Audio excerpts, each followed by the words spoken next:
Novus, the new voice. Vox Novus, the new dimension.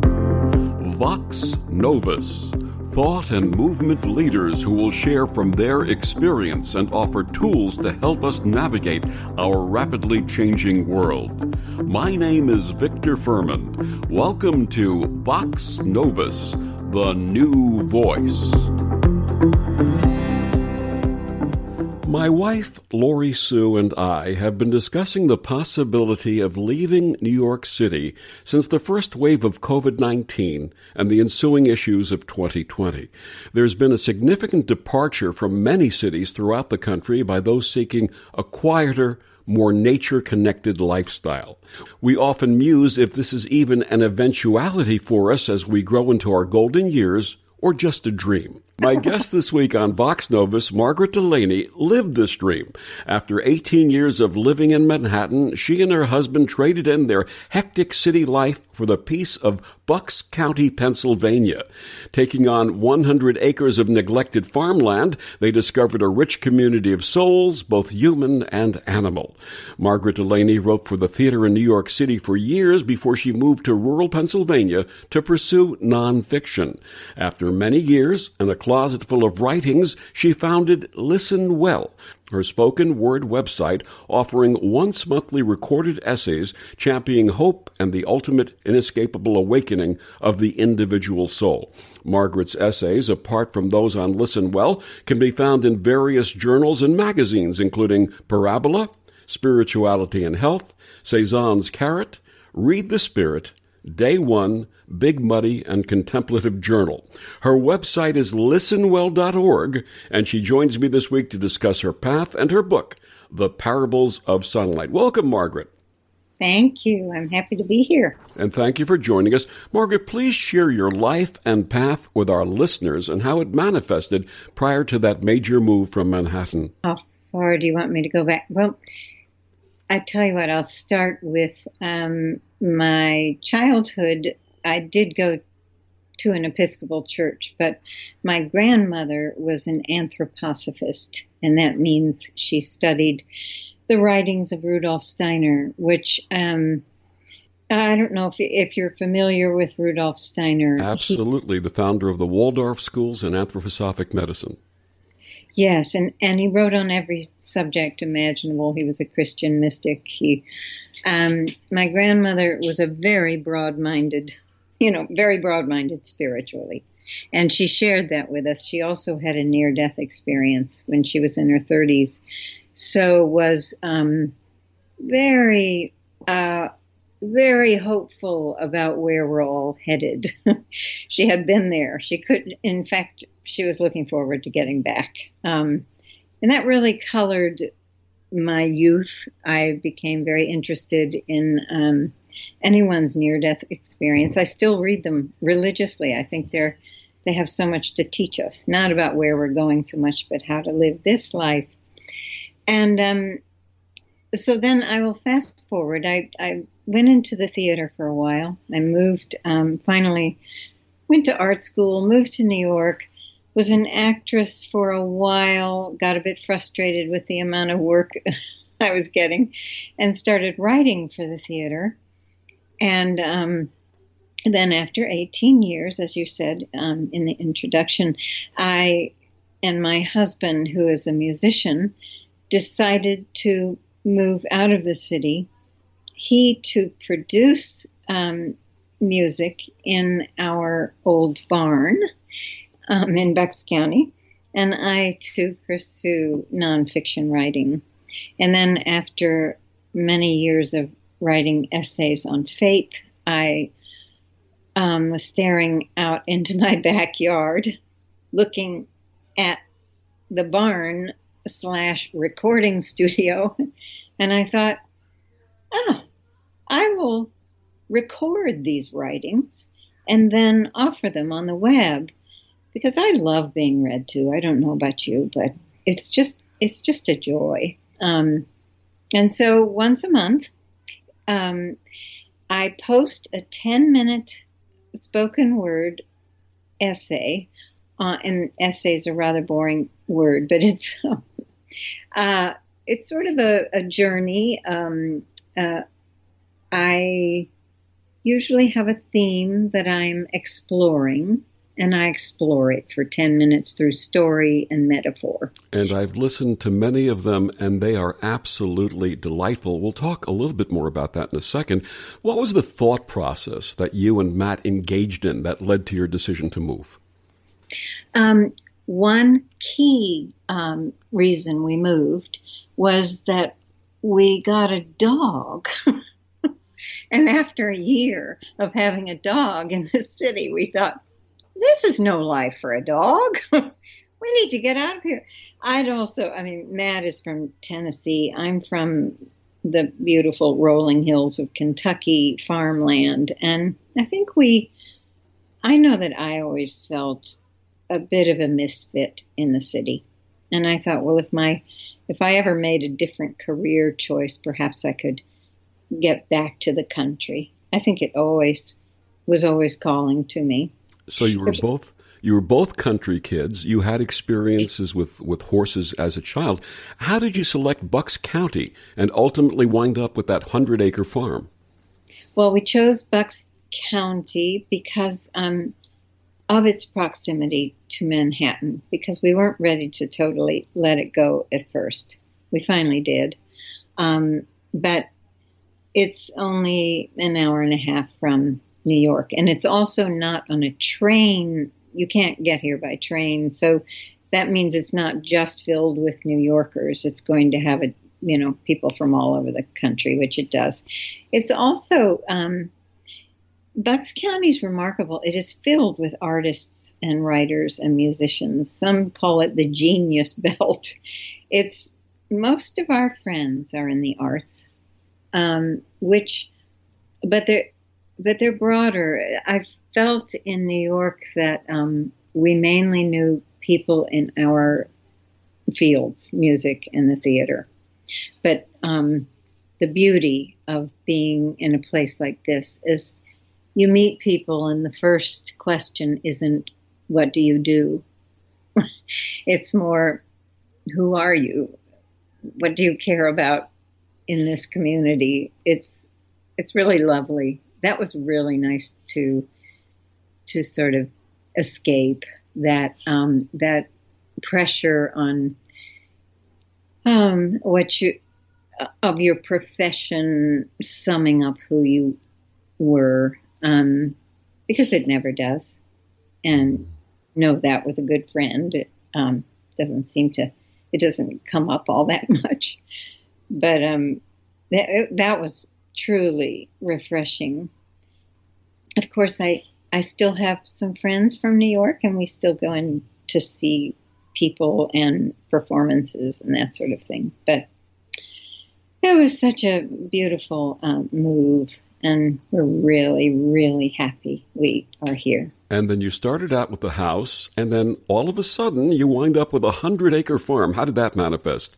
Well, it was around the corner from our house, and the woman who owned it was about to sell it to a developer. And that would have completely changed the landscape of our neighborhood. And at first, our neighborhood got together to buy it, but she didn't want to sell to a group, and she was probably wise. But then one day when I was walking in the woods near this piece of land, I just thought, well, we have to buy it. We have to. And we did. And now it's been 20 years. We thought we were just going to buy it and put a conservation easement on it so it couldn't ever be developed. But then we got just very interested in all sorts of things. We had pig farmers on it. We had a horse operation on it, a big organic garden. We just pursued all these and also met many people in these fields and gave them, the chance to use the land with their creative projects. It was just grand. And now we're maybe going to sell it. So It's been a 20-year process. Absolutely. And the process of acquisition was not an easy one, was it? No. Mainly because the woman who was selling it was so cranky. She kept trying to talk us out of it. Oh, you'll never make this work. Oh. but but we finally did, and the story. So this is the story that I tell in the Parables of Sunlight, which is a memoir of those years of farm ownership when I was in my 40s, and then I think it's sort of the story is the landscape on which I can point out certain themes that I wish to explore in that story. The teacher being one, that this idea that we all have a teacher who is very closely watching our lives and our thought processes and our movements, who is always guiding and teaching through our lives, and in this case, through animals, through nature, through farm ownership, which involves people. And it was just you often think of memoir as being someone's entire life. This is just a decade of this very intense learning that just afforded me the opportunity to explore these themes. Would you call it an awakening time? Yes. But then maybe I think almost everything that happens to us is educational. And if you can call awakening learning something, which I suppose it is, a sort of opening to thought and, a new way of thinking it is. Absolutely. Would you say? Absolutely. Yeah. I listened well to several of your offerings on listenwell.org, and the voice I heard was one of both great wisdom and a sense of tremendous calm as you're speaking right now. I'm certain that the wisdom was always there, but were you always calm? No. Especially when I was trying to be an actor in Manhattan. I wrestled with a great deal of anxiety. I come from a family who wrestles with mental illness. I think making the decision to get out of the city and finally settling into the country had a huge calming effect, huge.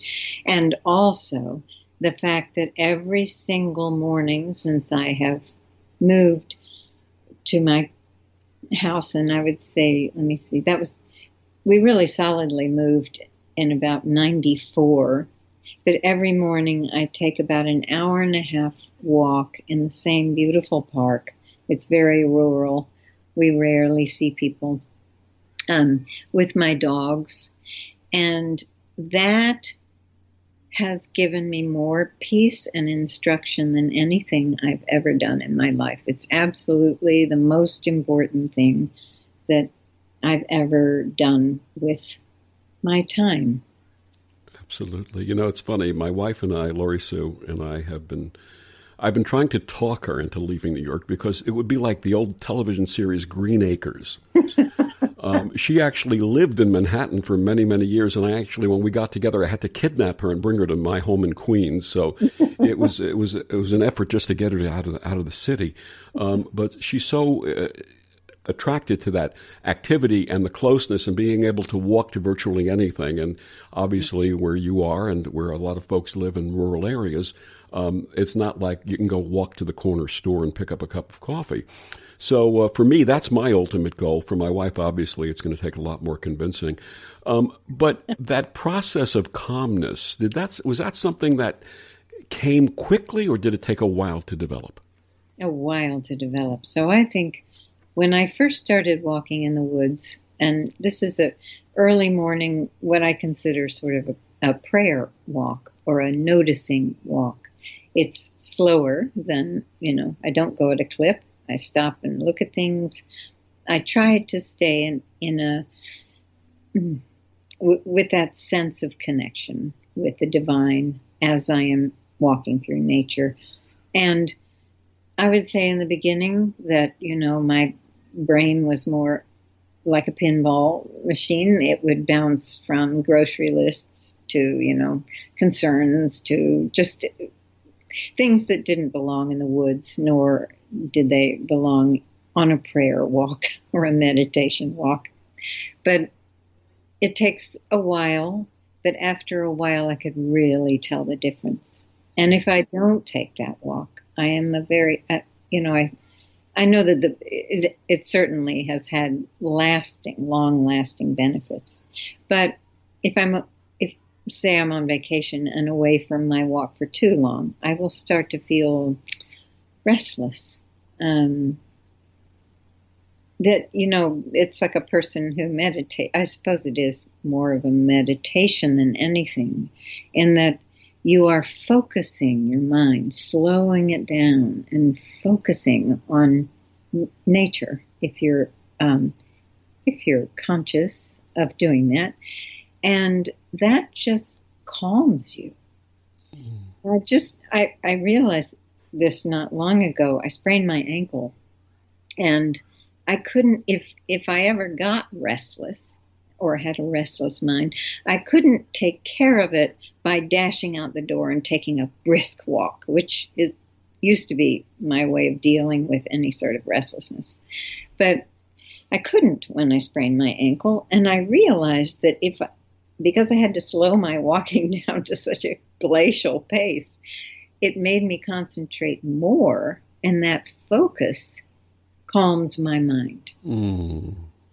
It's like taking the meditation practice with you wherever you are. Yes, and it's interesting that the idea before was, okay, wear your body out so your brain will slow down with it. Whereas what people, I think, learn when they meditate is that just focus, that slowing, you have to slow your mind down to focus. And by doing that, it calms. See what I'm saying? Absolutely. Okay, good. Absolutely. I grew up in the 1950s, and listening, really, really listening, was stressed by both family and teachers. Has listening become a lost art? I fear that. Now, I do listen to some podcasts, which I have, some of them I just love. I love The Moth, for instance. Real stories spoken by the people who had their experiences. And so that might save the listening. And also, apparently, a lot of people like listening to books now on tape. Whether or not people are reading to each other, my husband and I still read to each other at night after dinner. It's a joy. But That's beautiful. But I'm talking about people who communicate now instead of the spoken word, and listening to the emotions and the feelings and the sensations behind the spoken word that's being shared, are now texting or using social media. Mm-hmm. I wonder if the pandemic has changed that a bit. I feel like I'm hearing more from people, calling instead of just typing. Mm-hmm. Do you find that friends are starting to call as opposed to? I think it has to do with the age group also. I think younger folks are still very much into the texting. Yeah, I hope that changes. Listening is so vital. Yeah, you can't hear in a text what someone's feeling. You really can't. No. And it will be nice to see faces again. Absolutely, absolutely, because then you can also see the expression on the face, the body language, everything that's involved in real, true communication. And I think we had a bonfire last night, and that is, if you're in the country, a wonderful way to get together with people. You can Absolutely. be. A friend who was there said, "Gosh, it just feels so good to be in the presence of other people." And I thought, yes, it really makes you think that our spirits are not, they're not just crammed into our little bodies. They're bigger. They could be 30 feet around us, and embracing everyone in that bonfire, and everybody's big spirits are embracing each other. Absolutely. My guest is Margaret Delaney. She's the author of the brand new book, The Parables of Sunlight. Margaret, please tell our listeners where they can get your books and find out more about you and what you do. The best way to find out more about me and what I do is to visit listenwell.org. You can hear my monthly offerings, which are about 10 minutes. And then you will also find out that I have 2 books. The first is To Hear the Forest Sing, and the one that just came out is The Parables of Sunlight. And they're available at Amazon and Barnes & Noble and bookshop.org, which is if you don't know about it, it's a wonderful new-ish place to buy books online, and they actually support local bookshops. That is wonderful. And when you listen to her sharings on listenwell.org, they're also accompanied by beautiful introductory music by her husband, Matt. Yes. Thank you for saying that. And we'll be back with more of Margaret after these words on the Om Times Radio Network.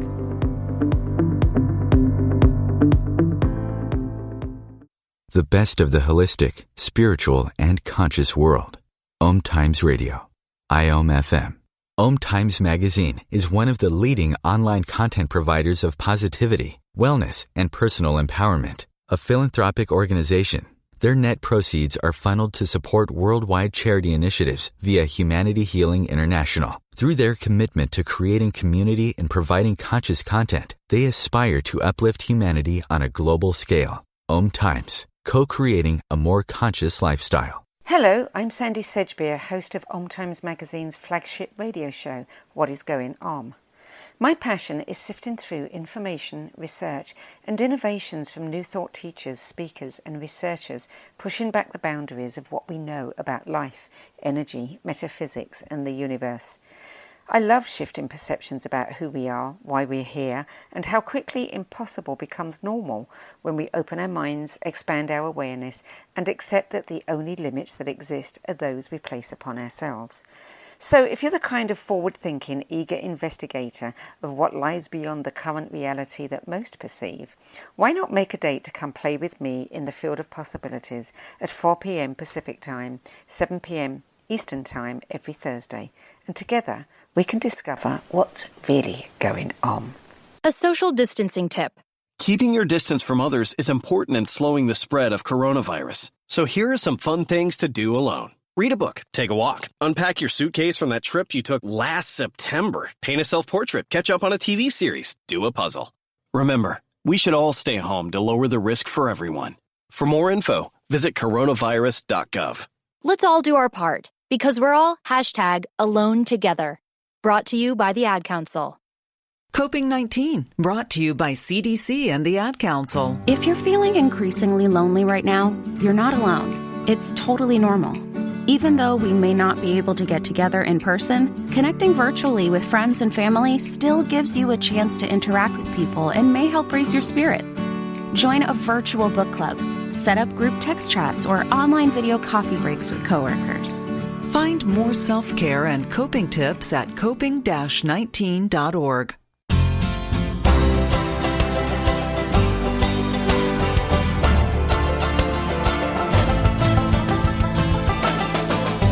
Back on Vox Novus, my guest this week is Margaret Delaney. We're talking about her book, The Parables of Sunlight.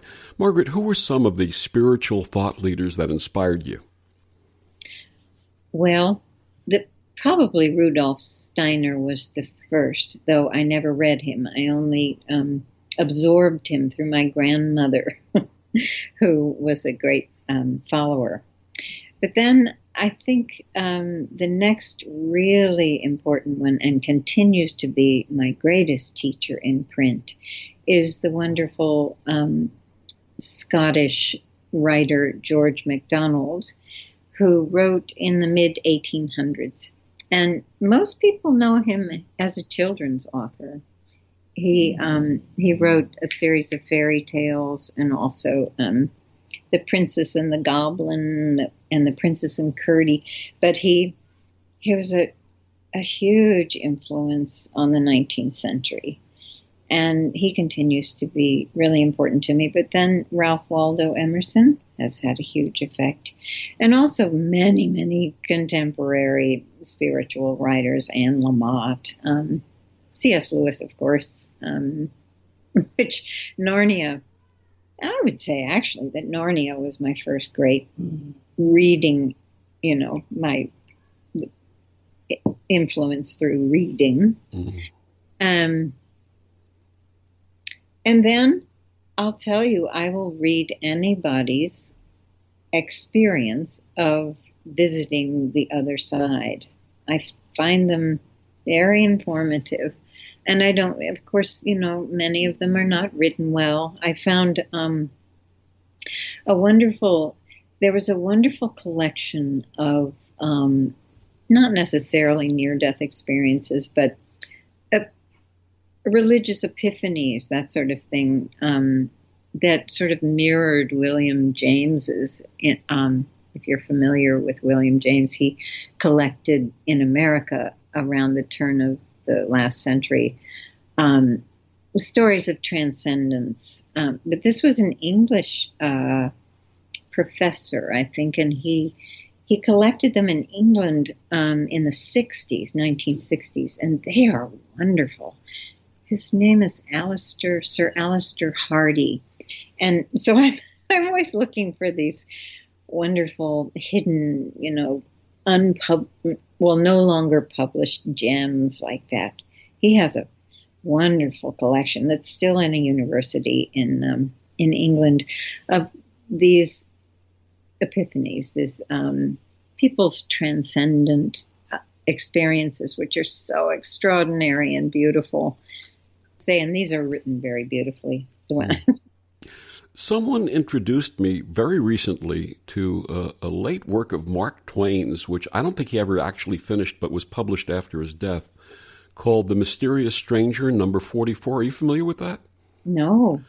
This was an eye-opener. It was not like anything else he had written before, and actually, had he published it during his lifetime, he might have received a tremendous amount of chastisement from the Christian community because of some of the conclusions that come at the end of the book. But it's a fascinating read if you have an opportunity to get. I just ordered a copy of it. I read the abridged version online, but I ordered a copy of it. It was so moving to me that I wanted to have it. But now you must tell me the title again. It's Mark Twain's The Mysterious Stranger, or number 44. Oh. Okay, wonderful. Okay. I'm intrigued. I'm telling you, it's going to be very impressive when you get a hold of it. So now let's talk about something else. A wonderful spiritual mentor and teacher of mine used to say that we do everything within our human power and capability, and then ultimately everything unfolds in divine order. Do you have a sense that there's an unseen teacher at work in our lives? Absolutely. And mainly because of how instructive life is. And it also just seems so obvious, because if you are in line to learn something, everything that it just seems as if everything that, and I have experienced this, everything that happens seems to be pointing to the same lesson. And until I get it, I can't move on to the next one. And I know I will often go, okay, I need to stop and think, what is this about? And in the book, The Parables of Sunlight, it was undoubtedly about perseverance and hope. But mainly, hope is a rather vague term, but just that good things take time. And I was too prone to sort of giving up if things were too hard. But we must, lessons come to us for a reason. And we have to plow through and learn them. If we don't, they will continue, I think, to come up for us till we have nailed the lesson. Absolutely. My personal experience especially since my spiritual path reopened in my mid-30s, is that life will present us with a number of synchronicities. People will show up and have information, or there'll be a message somewhere that will deliver some information, and we have two choices at that point. We can either take that information, resonate with it, and move forward, or disregard it. And if it's really meant to be, that'll keep coming back and hitting us on the head, won't it? Yes, it really will. And each time it gets a little louder, Mm-hmm. a little more ouchy sometimes. Absolutely. So, yeah. Please share about the lessons in healing that unfolded with a very special horse that graced your life. Well, her name was Allie, and she was given to the farm, essentially, because the man owed board to the people who were running the farm, and he just said, well, I can't go back to having a horse, and I'm just going to give you this horse. And I thought, I was not savvy enough to say, oh, no, you cannot give us a horse, because, horses can live 40 years. Then, and the care of them is, well, it's expensive, and it's also, it's just very involving. But I took her on reluctantly and fell in love, and then she was injured. And that is where the book begins. After her injury, she was kicked out in the field by another horse, and her leg was fractured. And for many, many months, it was a race between, it was a battle between life and death, and a race between her other legs being able to hold her up, and this one, whether it was questionable whether it was going to come back. And this battle between life and death and hope and despair was huge for me. It was mirrored in many other aspects of my life. My mother she was in the late stages of Alzheimer's, and there was lots of things in my life at that point. I could have said, this shouldn't be happening. But of course it was happening. And I had to find a way through it with courage and perseverance. Absolutely. And yeah, that's how she taught me how to move forward. Do horses truly have horse sense, and would us two-leggeds benefit from learning from them? Horses are very, very interesting. Lots of people will say, how difficult it is to lose a dog or a cat, an animal that's in your home that you are dependent on seeing every day. It's very difficult, although, of course we do it because they don't live very long. But some people will say losing a horse is just excruciating. And I think there's something to those great big beasts. They're something that really pulls at your heartstrings. And it's hard to explain, but they are, they learn very differently, and they're so sort of silent, and when you connect with them, you really connect with them in another realm. I think that's how I would describe it.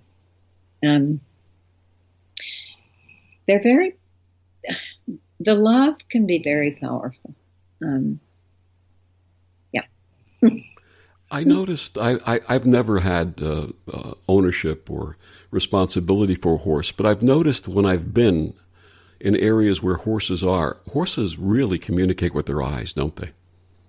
Yes, yeah. They have such gentle eyes, don't they?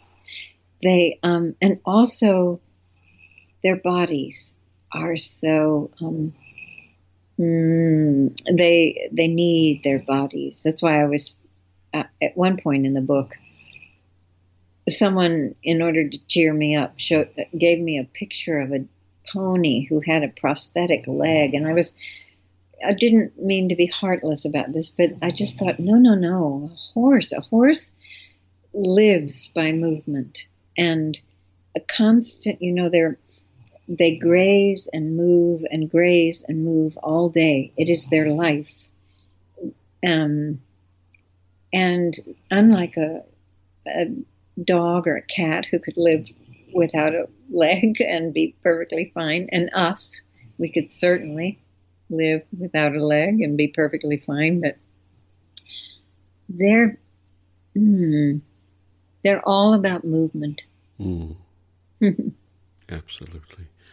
We had talked about Rudolf Steiner before, and in The Parables of Sunlight, you talk about Steiner comparing life to an inverted horseshoe. Explain that, please. Yes, imagine a U. And so on the upper left-hand side of the U, you're born. And Steiner also believed that every 7 years was a mini epic. So 1 to 7, 7 to 14, 14 to 21, down to the very center or bottom of the U, where you hit the age of 35.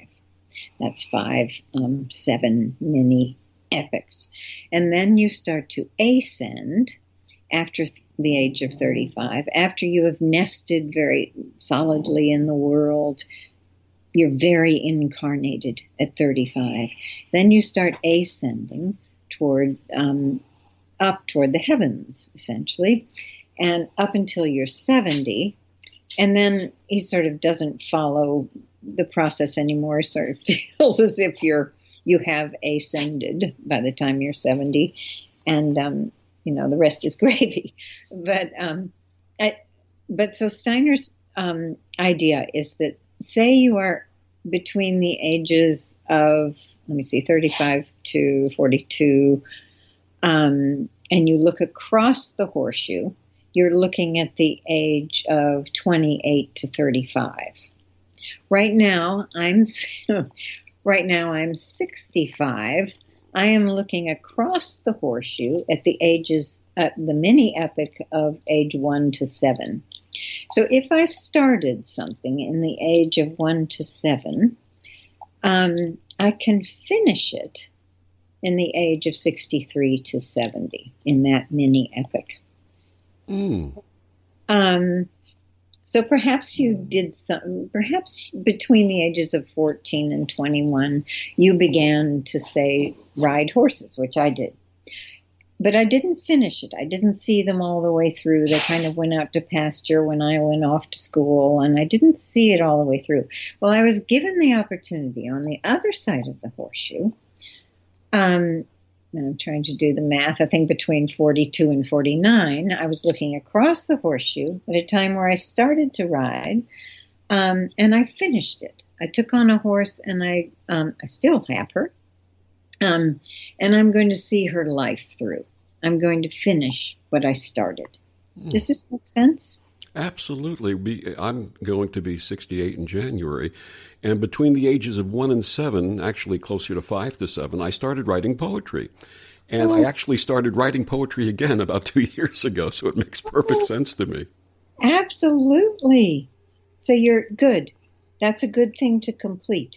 Absolutely. In fact, someone recommended that I write a book of poetry for children, so I've written two of them so far. Good for you. And we're going to keep on going. So that's a wonderful, that horseshoe comparison. And 35 for so many of us really is for those on a spiritual path is a tremendous time of change.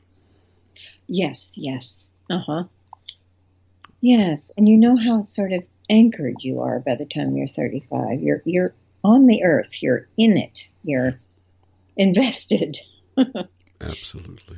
Yeah. My guest is Margaret Delaney. We're talking about her book, The Parables of Sunlight, and we'll be back with more of Margaret after these words on the Om Times Radio Network.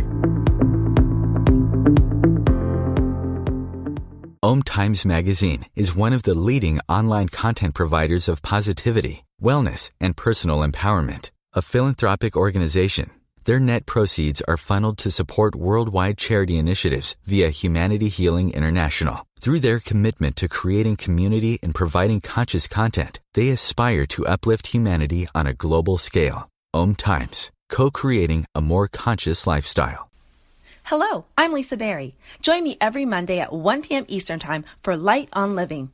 A chance to see new, hear different, and feel more as I shine the spotlight on all the ways to lighten the load of life's challenges. Light on Living is your link to that new way you're looking for, that new understanding that will enhance your life, and that positive connection that will support your growth. So join me and you'll gain insight and start to see things in a new way that motivates you. The United States has the highest rate of incarceration in the world. At the Equal Justice Initiative, we believe mass incarceration has to end. There is this presumption of dangerousness and guilt that gets assigned to Black and brown people. We have to confront our history of racial injustice and commit to a new era of truth. There's something better waiting for us, something that feels more like freedom. Truth can inspire change. Please learn more at EJI.org.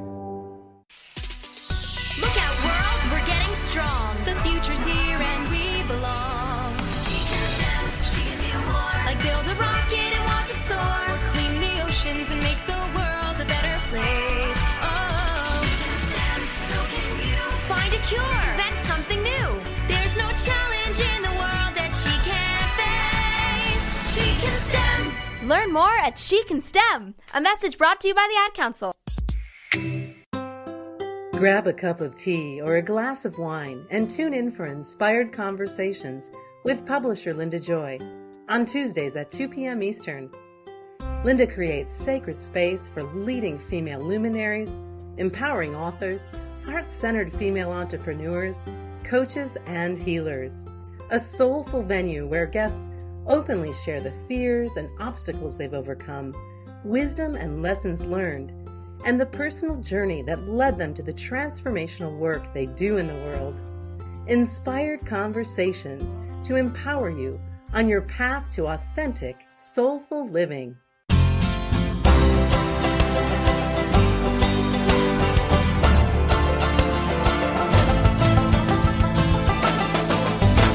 Back on Vox Novus, my guest this week is Margaret Delaney. We're talking about her book, The Parables of Sunlight. Even though my wife and I live in Queens, New York, we have the blessing of a small backyard where we enjoy the company of many types of birds and squirrels who take up residence in our lovely mulberry tree back there. What may we learn from these lovely animals and all of nature? I really think we shift in order to connect with nature. And that's probably the most important thing about our connection with nature, is that we must relate on a different level to communicate with an animal or a tree, for goodness sakes. I mean, if you really, my grandmother used to say that if you really, really love a tree, that tree will respond, the spirit of that tree. And say in the winter, when its spirit is receding and going sort of dormant, it will give the love that you have for that tree, will feed it and give it more strength when it comes back in the spring. I love that. But yeah, I think that the reason we learn from nature and animals is this shift in our own consciousness that must happen in order to really open to it. They exist on a different level. Absolutely. And I'm a feeder by nature. I feed people, I feed animals, I feed everything. and we have these squirrels who are just who've become friends of the family, and they know that I'm going to open the door at a certain time of the day, and then I'm going to have a handful of hazelnuts, which they love.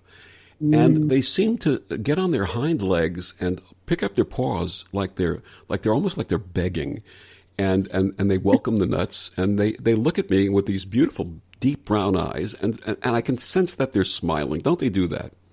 Yes. Oh, I love a squirrel. You know, and in Europe, they pretty much decimated all the squirrels. I know they have in Italy.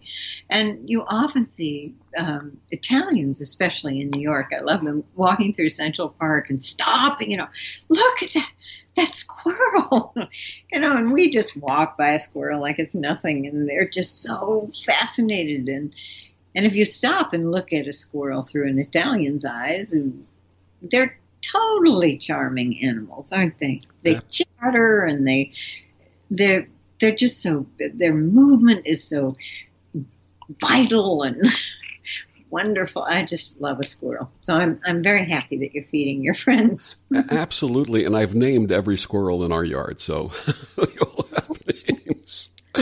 Great. And I suppose if I use the names enough that they would respond to the names if I called by name. But I just love their presence and their energy and the way that they not only each of them takes 2 of the hazelnuts and they eat one and they bury the other one for the future. Oh, so smart. Absolutely. Many of our listeners are urban dwellers who have animal companions who provide great comfort and healing. How do animals heal us?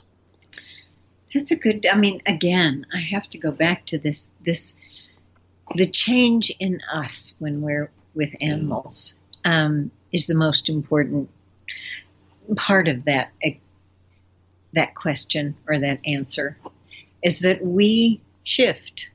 And they say that just petting your cat, I think they've done studies where they've actually looked at heart rate and all the other stressor rates in our bodies, and they calm down because you have to shift to communicate with your cat, and you're actually doing the work to reach their level.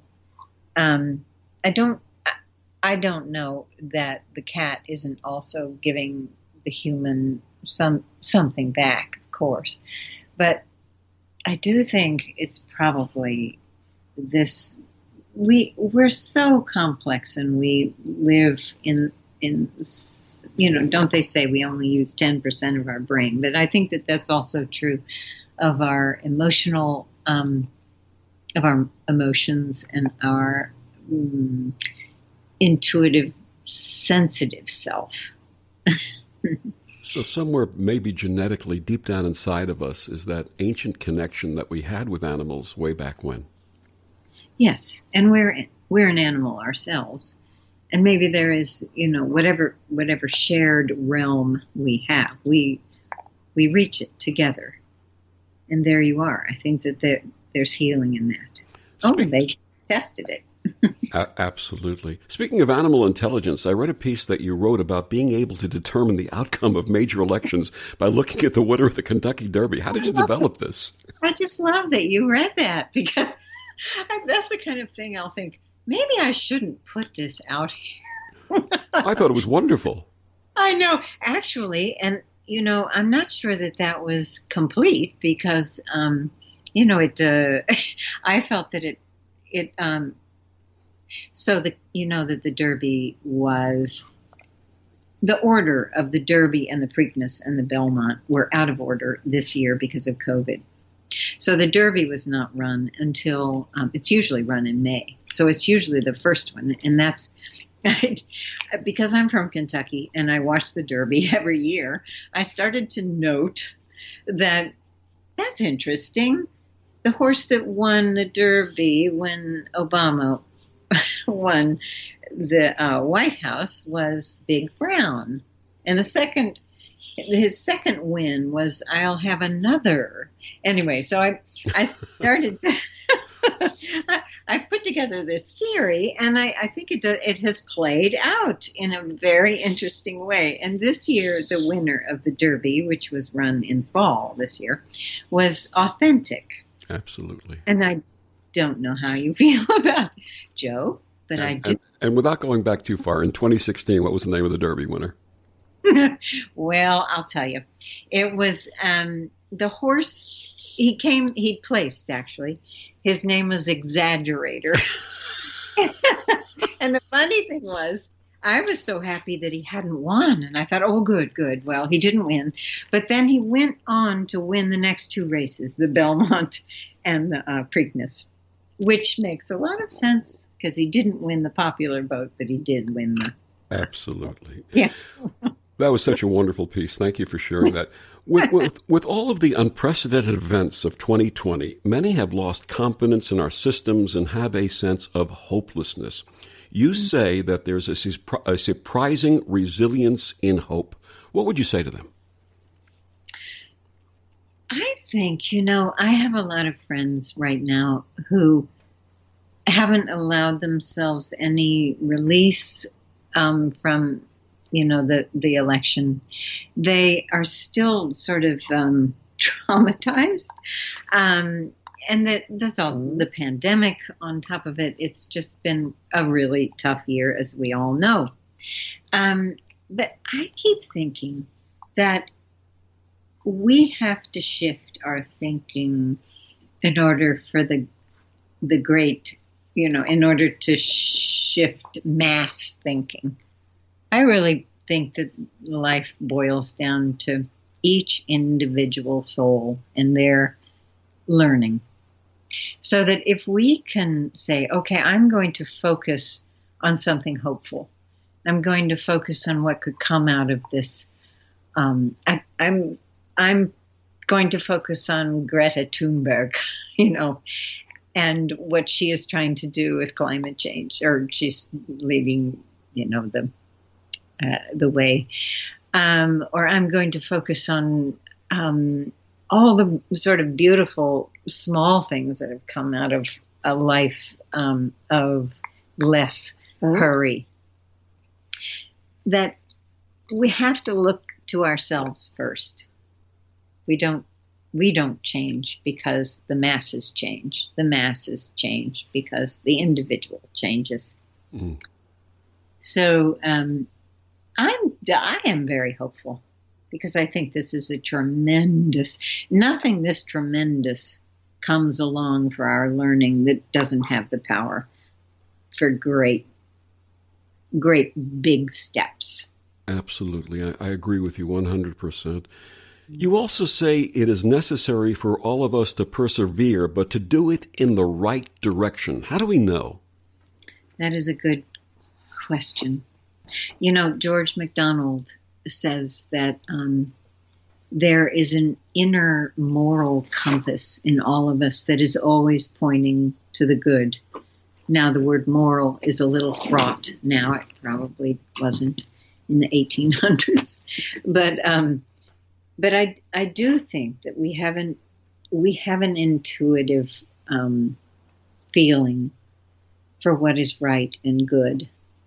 And if you go against it, you can get all sorts of indications. You can get ill. You can just not you can feel lost. But if you are pointing toward the good, if that compass of yours is you're staying on track with that compass, pointing toward the good, I think you will know it. I think most of us have this intuitive compass. Absolutely. Your book, The Parables of Sunlight, is adorned with beautiful drawings. Please tell us about the artist. Glenn Harrington. He is a Bucks County artist, and he's also nationally known. He's just such a beautiful artist. Glenn with two N's, Harrington with an A. And you can look him up. He's just such a special person. I waited for a year and a half for him to get to the project. I just thought, well, he's absolutely worth waiting for. He's just so, he would come to the barn and photograph the horse and the all the other animals that I talk about. And they just, I think they're just beautiful pieces. Absolutely. Yeah. What would you like readers to take away from The Parables of Sunlight? This idea that we stop ourselves when we say something shouldn't be happening. I remember when my mother started to go down the gentle slopes of Alzheimer's disease, which she did very gracefully. people would say, "Oh, but your mother, she was so vital. She was so, this shouldn't be happening to her. It's unfair." And I thought, but it is happening. So it's up to us to find a graceful path through this.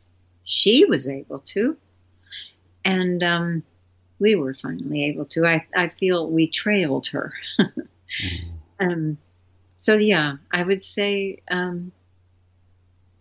that it stops us. If we say this shouldn't be happening to me, to someone we love, it stops us from finding ways through. And we have to go through life. Absolutely. My guest, Margaret Delaney, her book, The Parables of Sunlight. Margaret, one more time, please tell our listeners where they may get your book and find out more about you and this wonderful work. You can get The Parables of Sunlight and my other book, To Hear the Forest Sing, at Amazon or Barnes & Noble or bookshop.org, which is a wonderful, newish site. And you can learn more about me and be able to listen to my monthly, I suppose you can call them podcasts, but they are recorded essays on spiritual themes. Every month I post a 10-minute piece that you can listen to on listenwell.org. Margaret, thank you so much for joining us and sharing all of this wisdom and all of your experience with our listeners. Thank you. And thank you for joining us on Vox Novus. I'm Victor, the Voice Furman. Have a wonderful week.